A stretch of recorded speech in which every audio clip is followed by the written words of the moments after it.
Mike Tyson versus Roy Jones Jr. It's a fight that literally nobody asked for. A showdown between two men who haven't come within touching distance of their respective fighting primes since the turn of the century. A pair of middle-aged legends lacing up gloves for an 8-round exhibition matchup that, according to its official billing, will be nothing more than an opportunity for these heavyweight icons to move around a bit and give the fans a glimpse of what could have been.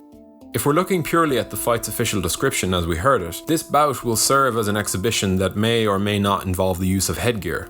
Supposedly that decision, like a few others that we will soon discuss, will come down to what Tyson and Jones want to do themselves. There has been quite a lot of understandable confusion about what exactly this fight will entail. With a pay-per-view price set at $49.99, should fans expect a competitive matchup between these thunderous knockout artists? One that will see them attempting to shut their opponents' lights outs in the pursuit of some late career high. The details are quite scattered. According to the billing, the fight will not be scored in the conventional sense by a group of ringside judges. It will begin and end either by the clock or by the hand of either man. So what exactly should we expect to see, and more importantly, how much of this has been agreed on beforehand? Has a deal been put in place between both parties that insists on a gentle sparring scenario where nothing more shall be achieved than an overstated dress rehearsal? Or if things do get heated in there, does this fight have the potential to get ugly? I would have expected that a bout between these two aging soldiers would have a lot of restrictions in place, but as we all know, boxing is a tough sport to get away from when that urge kicks in again. Mike Tyson is a man with a turbulent past. Perhaps I'm understating it, but even an entry-level knowledge of the man in his prime years will be enough to tell you that he was at one time a slave to the darkness that dwelled within him. Countless instances of public violence, professional controversy, and downright inexcusable conduct in his private life came as a consequence of this man's exposure to a wild and dangerous world at a very young age. After capturing the heavyweight title at the age of 20, Iron Mike's world was well and truly turned upside down, as this thoroughly misunderstood and confused force of nature began to crack under the pressure. In his later years, Tyson has been nothing less than an open book when it comes to his past struggles. Something that has endeared him to the mainstream world as a sympathetic figure, a man molded by the wrongs of his past. And from watching hours upon hours of interviews and podcast appearances featuring the former heavyweight champion, it does look as though this is a man who is feeling the weight of the many sins of his past. This older Tyson is a wiser person, one shaped by his history of excess and a deliberate effort to slow himself down in every sense of the word as he moves further into his later life. A memorable appearance on the Joe Rogan Experience podcast was a perfect example of Mike's complicated relationship with his past self. You know, Joe, that's really crazy, but when you think about this, listen, being that person, that guy, that sent me to psych ward a couple of times. That sent me to so many other places, to prison. That sent me places. That guy is a trip. Yeah. That's a trip. That guy had you in underwear holding a tiger on a chain. Yeah, that's a trip, man. The whole conversation stood as something of a cautionary tale about a superstar who was living his life as the baddest man on the planet. A man whose ego was being built up further with each passing fight, with each passing achievement. Surrounded and in many ways trapped by this lifestyle, Mike Tyson spun out of control, leaving behind a boxing career that was hindered unimaginably by his demons. So when Rogan asked him about his life now, Tyson's answer was one that seemed to indicate some level of inner peace. He spoke about slowing down, looking into some other business pursuits, as well as some mind-altering psychedelic experiences.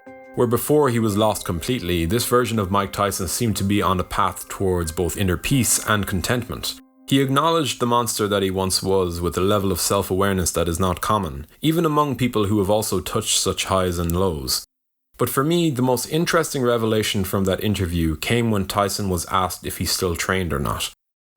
Do you work out anymore? Nah, man, I keep away from that stuff, man. You don't even like all that stuff, spin class or anything? No, all that stuff reactivates my ego. Oh, really? Yeah.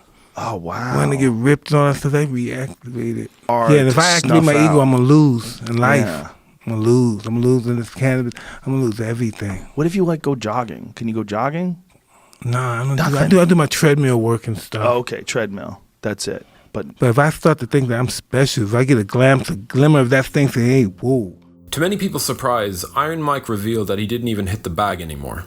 In his own way, he saw training, sparring, and drilling as tapping into that ego once again. He saw it as channeling the man he once was. And he spoke of that with a level of understandable fear in his voice that made it seem as though he was genuinely worried about succumbing to his dark side once again. Iron Mike Tyson, one of the most feared boxers to ever walk the planet, unwilling to even train or work on a heavy bag. Such was the level of reluctance and uncertainty he held in regards to his own ego. This, in essence, is what truly confuses me about his fight with Roy Jones Jr. Are we to take Tyson's return as confirmation that he has finally found the peace within himself necessary to tap into his past life and return to the ring? Or is this something truly dark and worrying? I can't say with any degree of certainty that I understand exactly what is going on. Take it with a pinch of salt, but we do know that Tyson cut a tremendously aggressive figure in the bout's official promo, speaking with a level of venom that would indicate that he's truly feeling like his old self once again. I mean, I'm saying, you think you fly, huh? You ain't shit. Look, amateur get here, kick your ass. You better get on top of your game. You want to get embarrassed in front of these people? In that promo, he mentions the two conflicting sides of his ego and how he feels compelled to truly put a beating on Roy Jones Jr. Let us keep in mind that this may be nothing more than fight promotion, but it's important to make a note of nonetheless. So what happens if a Mike Tyson with bad intentions goes out there looking for an actual fight, looking to put his opponent down? Very little is known about how strictly this fight will be kept to its label as an exhibition contest. But based on that label alone, are these two men knowingly going to be shackled by a pre-bout agreement? And if so, what happens if the bright lights prove to be something of a trigger for the seemingly fired up Mike Tyson? I wouldn't be asking this question if it weren't for the fact that Tyson didn't want to have anything to do with boxing, didn't want to have anything to do with training over a year ago. My hope for this fight is that it doesn't get ugly, that these two go out there and do whatever they need to do to both stay safe, but also to give the fans their money's worth to some degree. I don't know what that would entail, but based on what I know of Mike Tyson at this point in his life, there's just something weird about the entire notion of him being involved in a boxing contest, no matter what the circumstances. I do hope that this fight is exactly what it is advertised as. Neither man needs 8 rounds of boxing at this point in their life. And while the purist in me is quick to brush off this contest as nothing more than a farce and a money grab, I can't help but be very intrigued to see exactly what it is that we're being sold here. If you enjoyed today's video, be sure to leave a like and remember to hit subscribe to stay up to date with all of our latest uploads. And as always, thank you for watching.